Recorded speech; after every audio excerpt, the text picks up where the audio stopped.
আমার চ্যানেলটিতে আমি সহজ সহজ রান্নার রেসিপিগুলো দিয়ে থাকি, যেগুলো আমরা সচরাচর বাসায় ব্যবহার করে থাকি। বরাবরের মতোই আমি আজকে রান্না করব সেমাই রান্না করার জন্য লাচ্ছা সেমাইটি ব্যবহার করছি, আর সাথে কিশমিশ দিব এবং এখানে আমি কাজু বাদাম ব্যবহার করব। কাজু বাদাম কুচি করে নিয়েছি।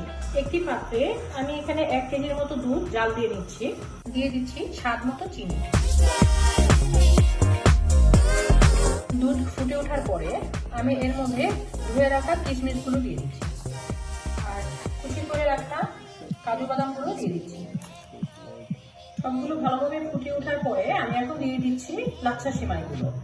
অনেকেই লাচ্ছা সেমাই ঘিয়ে ভেজে তারপরে দিয়ে থাকেন। আমি এখানে সেমাইটি সরাসরি ব্যবহার করেছি, আমি এটাকে ঘি ব্যবহার করিনি। আপনারা চাইলে এটা ঘি ব্যবহার করতে পারেন, এটা অপশনাল।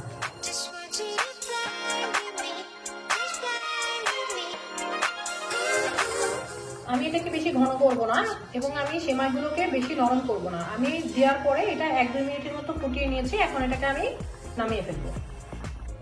খুব সহজ পদ্ধতিতেই তৈরি হয়ে গেল লাচ্ছা সেমাই। আমার ভিডিওটি যদি আপনাদের ভালো লেগে থাকে, কাইন্ডলি সবাই শেয়ার করবেন, লাইক করবেন, কমেন্ট করে জানাবেন। ধন্যবাদ।